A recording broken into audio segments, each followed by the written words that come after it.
வணக்கம் கிரிக்கெட் ரசிகர்களே. இன்றைய வீடியோவில் இந்திய கிரிக்கெட் உலகத்தையே பரபரப்பாக்கிய ஒரு முக்கியமான செய்தியை பற்றி தான் நாம் ஆழமாக பார்க்க போகிறோம். எல்லை மீறி போய்விட்டீர்கள் என்று பிசிசிஐ இந்தியா ஏ அணியின் கேப்டன் திலக் வர்மா மற்றும் இளம் வீரர் வைபவ் சூரியவன்சி ஆகியோருக்கு கொடுத்த கடுமையான தண்டனை பற்றி முழு விவரங்களையும், அந்த போட்டியில் நிஜமாக மைதானத்தில் என்ன நடந்தது என்பதையும் இந்த காணொலியில் மிக விரிவாக பேசப் போகிறோம். கிரிக்கெட் என்பது வெறும் விளையாட்டு மட்டுமல்ல, அது ஒரு உணர்வு. அதிலும் குறிப்பாக இந்தியா வீரர்களுக்கும் ரசிகர்களுக்கும் கிரிக்கெட் என்பது இரத்தத்தோடு கலந்த ஒரு விஷயம். ஆக்ரோஷம் என்பது கிரிக்கெட்டில் சகஜம் என்றாலும், அது எல்லை மீறும் போது என்ன நடக்கும் என்பதற்கு மிக சிறந்த உதாரணமாக தம்புலாவில் நடந்த இலங்கை ஏ அணிக்கு எதிரான முத்தரப்பு ஒருநாள் போட்டி அமைந்துவிட்டது. கடந்த ஜூன் 15ஆம் தேதி இலங்கையின் தம்புலா மைதானத்தில் இந்தியா ஏ மற்றும் இலங்கை ஏ அணிகளுக்கு இடையிலான ஒரு மிக முக்கியமான போட்டி நடைபெற்றது. இந்த போட்டி ஆரம்பம் முதலே மிகுந்த பரபரப்போடு காணப்பட்டது. இரு அணிகளும் வெற்றி பெற வேண்டும் என்ற முனைப்பில் கடுமையாக போராடினர். போட்டியின் இறுதியில் ஆட்டம் சமனில் முடிவடைய வெற்றியாளரை தீர்மானிக்க சூப்பர் ஓவர் முறை கொண்டுவரப்பட்டது. சூப்பர் ஓவரில் இலங்கை ஏ அணி அபாரமாக செயல்பட்டு வெற்றியும் பெற்றது. ஆனால் உண்மையான பிரச்சனை போட்டி முடிந்த பிறகுதான் ஆரம்பமானது. போட்டி முடிந்து வழக்கமாக இரு அணி வீரர்களும் கை குலுக்கிக் கொள்வது கிரிக்கெட்டின் மரபு. அப்படி கை குலுக்கும் போது இலங்கை அணியின் வீரர் வீசன் அலாம்கே 15 வயதான இந்திய அணியின் இளம் வீரர் வைபவ் சூரியவன்சியை பார்த்து வீட்டுக்கு போ, இது IPL கிடையாது என்று வம்பு இழுத்திருக்கிறார். இந்த வார்த்தைகள் வைபவ் சூரியவன்சிக்கு மிகுந்த கோபத்தை ஏற்படுத்தியது. IPL ஏலத்தில் அதிக விலைக்கு போனவர் என்ற பெருமை ஒரு புறம் இருந்தாலும், சர்வதேச அரங்கில் எதிரணி வீரர்களால் இது போன்ற நேரடி சீண்டல்களை சந்திப்பது அவருக்கு இதுவே முதல் முறை. அந்த ஆத்திரத்தில் வைபவ் சூரியவன்சி அலாம்கேவின் நெஞ்சில் தனது கைகளால் வேகமாக தள்ளி மோதலில் ஈடுபட்டார். மைதானத்தில் இரு நாட்டு வீரர்களுக்கும் இடையே தள்ளுமுழு ஏற்பாடு சூழல் உடனடியாக உருவானது. கிரிக்கெட் உலகில் மிகவும் இள வீரரான வைபவ் பொறுமையை இழந்து இப்படி நடந்து கொண்டது பலரையும் அதிர்ச்சிக்குள்ளாக்கியது. இந்த மோதல் ஒரு புறம் நடந்து கொண்டிருக்க, இந்திய ஏ அணியின் கேப்டன் திலக் வர்மா இன்னொரு புறம் மைதான நடுவருடன் கடுமையான வாக்குவாதத்தில் ஈடுபட்டு கொண்டிருந்தார். போட்டி முழுவதும் நடந்த சில விஷயங்கள் திலக் வர்மாவுக்கு திருப்தி அளிக்கவில்லை.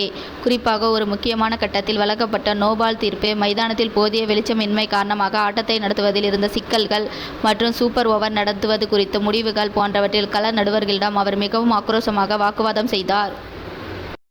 ஒரு கேப்டனாக அணியின் உரிமைக்காக குரல் கொடுப்பது தவறில்லை என்றாலும், அவர் பயன்படுத்திய வார்த்தைகளும் அவரது உடல் மொழியும் நடுவர்களை அவமதிக்கும் வகையில் வரம்பு மீறி இருந்ததாக கூறப்படுகிறது.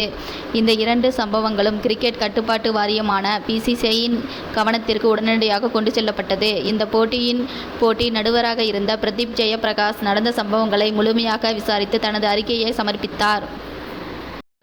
வழக்கமாக ICC நடத்தும் சர்வதேச போட்டிகளில் இது போன்ற தவறுகள் நடந்தால் ICC நேரடியாக தலையிட்டு அபராதம் அல்லது தடை விதிக்கும். ஆனால் இது ஏ அணிகளுக்கு இடையிலான போட்டி என்பதால் ICC நேரடியாக தலையிடாது. அந்த நாட்டு கிரிக்கெட் வாரியங்களே ஒழுங்கு நடவடிக்கைகளை எடுக்க வேண்டும் என்பது ICCயின் விதி. இதன் அடிப்படையில் இந்திய கிரிக்கெட் கட்டுப்பாட்டு வாரியமான பிசிசிஐ தனது வீரர்களின் ஒழுங்கின செயல்களை சற்றும் பொறுத்துக்கொள்ளாமல் உடனடியாக அதிரடி நடவடிக்கைகளை எடுத்தது. போட்டி நடுவர் பிரதீப் ஜெயப்பிரகாஷ் அளித்த பரிந்துரையின்படி மைதானத்தில் எதிரணி வீரரை உடல் ரீதியாக தாக்கியதற்காகவும் கிரிக்கெட் உணர்வுக்கு புறம்பாக நடந்து கொண்டதற்காகவும் வைபவ் சூரியவன்சிக்கு அவரது போட்டி கட்டணத்திலிருந்து 50% அபராதமாக விதித்து பிசிசிஐ உத்தரவிட்டது. 15 வயது சிறுவன் என்பதால் அவருக்கு எந்தவித சலுகையும் காட்டப்படவில்லை. தவறு செய்தால் தண்டனை நிச்சயம் என்பதை பிசிசிஐ இந்த நடவடிக்கையின் மூலம் ஆணித்தரமாக உணர்த்தியது. அதேபோல் நடுவர்களுடன் வரம்பு மீறி வாக்குவாதத்தில் ஈடுபட்ட இந்திய ஏ அணியின் கேப்டன் திலக் வர்மாவுக்கு 30% போட்டி கட்டணம் அபராதமாக விதிக்கப்பட்டது. ஒரு அணியை வழிநடத்தும் கேப்டன் மற்ற வீரர்களுக்கு உதாரணமாக இருக்க வேண்டும். ஆனால் அவரே கட்டுப்பாட்டை இழந்து பிசிசிஐக்கு கடும் அதிருப்தியை ஏற்படுத்தியது. இந்திய வீரர்களுக்கு மட்டுமல்ல, இலங்கை வீரர்களுக்கும் அவர்களது நாட்டு கிரிக்கெட் வாரியம் தகுந்த தண்டனை வழங்கியது. வைபவ் சூரியவன்சியை வம்பு இழுத்த இலங்கை வீரர் அலாம்கேவுக்கு இலங்கை கிரிக்கெட் வாரியம் 50% அபராதம் விதித்தது. மேலும் இந்த சண்டையின் போது குறுக்கிட்டு தடுத்து நிறுத்திய இலங்கை விக்கெட் கீப்பர் நிரோஷன் டிக்வெல்லாவுக்கு களத்தில் அமைதியை குலைத்ததற்கு 20% அபராதம் விதிக்கப்பட்டது. இந்த அபராத நடவடிக்கைகளுக்கு பிறகு பிசிசிஐ தரப்பில் ஒரு முக்கியமான அறிக்கை வெளியிடப்பட்டது. இதில் இந்திய ஏ அணி தற்போது ஒரு முக்கியமான முத்தரப்பு தொடரில் விளையாடி வருகிறது. மூத்த அணியில் இடம் பிடிக்க துடிக்கும் இளம் வீரர்கள் தங்களது திறமையை காட்டி முன்னேறுவதில்தான் முழு கவனத்தை செலுத்த வேண்டும்.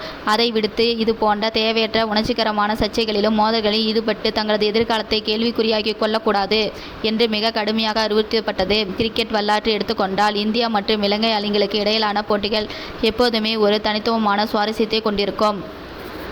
அதிலும் வளரும் வீரர்களை கொண்ட ஏ அணிகள் மோதும்போது தங்களை நிரூபிக்க வேண்டும் என்ற உத்வேகம் வீரர்களின் மிக அதிகமாக இருக்கும். இன்றைய காலகட்டத்தில் இளம் வீரர்கள் மிக சிறிய வயதிலே IPL போன்ற பிரம்மாண்டமான தொடர்களில் விளையாடும் வாய்ப்பு கிடைக்கிறது. கோடிக்கணக்கான ரூபாய் ஏலம், ஊடகங்களின் வெளிச்சம், சமூக வலைத்தளங்களில் ஒரே இரவில் கிடைக்கும் பல்லாயிரக்கணக்கான ரசிகர்கள் என பல விஷயங்கள் மிக சிறு வயதிலே அவர்களுக்கு கிடைத்துவிடுகிறது. இந்த அதீத புகழும் எதிர்பார்ப்பும் அவர்களை அறியாமலே ஒருவிதமான அழுத்தத்தை அவர்கள் மீது திணிக்கிறது. வைபவ் சூரியவன்சி பொறுத்தவரை அவரை போன்ற ஒரு வீரரிடம் மற்றவர்கள் எப்படி நடந்து கொள்வார்கள், குறிப்பாக எதிரணி வீரர்கள் எப்படி சீண்டுவார்கள் என்பதை அவர் இப்போதுதான் கற்றுக்கொள்ள ஆரம்பித்துள்ளார். இது IPL கிடையாது என்ற இலங்கை வீரரின் அந்த ஒரு வார்த்தை வைபவின் ஈகோவை தொட்டுவிட்டது. IPL என்பது பணத்துக்கானது, சர்வதேச கிரிக்கெட் என்பது உண்மையான திறமைக்கானது என்ற ஒரு மாயையை வெளிநாட்டு வீரர் அடிக்கடி இந்திய வீரர் மீது திணிக்க பார்ப்பார்கள். அந்த மாயையின் வெளிப்பாடுதான் அந்த சீண்டல். ஆனால் அதற்கு வைபவ் கைகளால் நெஞ்சில் தள்ளி கொடுத்த பதிலடி முற்றிலும் ஏற்றுக்கொள்ள முடியாத ஒரு மீறுதலாகும். இந்த விஷயத்தில் இந்தியா ஏ அணியின் பயிற்சியாளர்களுக்கு மூத்த நிர்வாகிகளுக்கு ஒரு பெரிய பொறுப்பு இருக்கிறது. வெறும் பேட்டிங் மற்றும் பவுலிங் நுணுக்கங்களை கற்றுக் கொடுப்பது மட்டுமின்றி எதிரணியின் சீண்டர்களை சிரித்து கொண்டு எப்படி கடந்து செல்வது, அழுத்தமான சூழ்நிலைகளை தங்களை கட்டுப்பாட்டுக்குள் எப்படி வைத்துக் கொள்வது போன்ற உளவியல் ரீதியான பயிற்சிகளையும் இளம் வீரர்களுக்கு வழங்க வேண்டும். மகேந்திர சிங் தோனி போன்ற மாபெரும் கேப்டன்களை நாம் ஏன் கூல் கேப்டன் என்று கொண்டாடுகிறோம்? அவர் இது போன்ற பல்லாயிரம் சீண்டர்களையும் புன்னகையோடு கடந்தவர். அந்த பக்குவம் ஒரு நாள் இரவில் வந்துவிடாது. திலக் வர்மாவின் விஷயத்தை எடுத்துக்கொண்டால் அவர் ஒரு சிறந்த மிடில் ஆர்டர் பேட்ஸ்மேன். ஒரு கேப்டனாக தனது அணியின் வீரருக்கு நியாயம் கிடைக்க வேண்டும் என்று அவர் நடுவரிடம் வாதாடியது ஒரு வகையில் அவரது தலைமை பண்பை காட்டினாலும் அவர் பயன்படுத்திய வார்த்தைகளும் ஆக்ரோஷமான உடல் மொழியும் அவருக்கு எதிராக திரும்பிவிட்டது. கிரிக்கெட் விதிகளின்படி நடுவரின் தீர்ப்பே இறுதியானது. விராட் கோலி போன்ற ஜாம்பவான்கள் கூட களத்தில் மிகுந்த ஆக்ரோஷத்தை காட்டுவார்கள். ஆனால் அதற்காக அவர்கள் பல முறை அபராதங்களையும் சந்தித்திருக்கிறார்கள். ஆக்ரோஷம் என்பது எதிரணியை வீழ்த்துவதற்கான உந்து சக்தியாக இருக்க வேண்டுமே தவிர கிரிக்கெட்டின் அடிப்படை விதிகளை மீறும் செயலாக மாறிவிடக்கூடாது. 30% அபராதம் என்பது பண ரீதியாக திலக் வர்மாவுக்கு பெரிய இழப்பாக இல்லாமல் இருக்கலாம். ஆனால் BCCI நற்பெயர் பதிவேட்டில் இருந்து ஒரு கரும்புள்ளியாகவே பார்க்கப்படும். BCCI எடுத்த இந்த அதிரடி நடவடிக்கை சரியான நேரத்தில் கொடுக்கப்பட்ட சவுக்கடி என்றே சொல்ல வேண்டும். இளம் வீரர்கள் தங்களது ஆரம்ப காலத்திலேயே ஒழுக்கத்தை கற்றுக்கொள்ள வேண்டும். பணம், புகழ் எல்லாம் ஒரு சில நாட்களில் வந்துவிடலாம். ஆனால் மக்களின் மரியாதையும் விளையாட்டின் மீதான கண்ணியமும் நீண்ட கால போராட்டத்தினால் மட்டுமே கிடைக்கும். திலக் வர்மாவும் வைபவ் சூரியவன்சியும் இந்த சம்பவத்திலிருந்து பாடம் கற்றுக்கொண்டு தங்களது முழு கவனத்தையும் விளையாட்டில் செலுத்தி எதிர்காலத்தில் இந்திய அணிக்காக பல சாதனைகளை படைப்பார்கள் என்று நம்புவோம். வெற்றி தோல்வி என்பது விளையாட்டில் சகஜம். ஆனால் விளையாடும் விதம்தான் வரலாற்றில் நிலைத்து நிற்கும். நண்பர்களே, இந்த சம்பவம் பற்றி நீங்கள் என்ன நினைக்கிறீர்கள்? BCCI வழங்கிய தண்டனை சரியானது தானா? 15 வயது சிறுவனை வம்புக்கு இழுத்த இலங்கை வீரரின் செயல் நியாயமா? உங்கள் கருத்துக்களை கீழே உள்ள கமெண்ட் செக்ஷனில் மறக்காமல் பதிவு செய்யுங்கள். மேலும் இது போன்ற ஆழமான கிரிக்கெட் பகுப்பாய்வுகளை உடனுக்குடன் தெரிந்து கொள்ள நமது சேனலை சப்ஸ்கிரைப் செய்து பெல் ஐக்கானை கிளிக் செய்து கொள்ளுங்கள். மீண்டும் ஒரு சுவாரஸ்யமான வீடியோவில் சந்திக்கிறேன். நன்றி, வணக்கம்.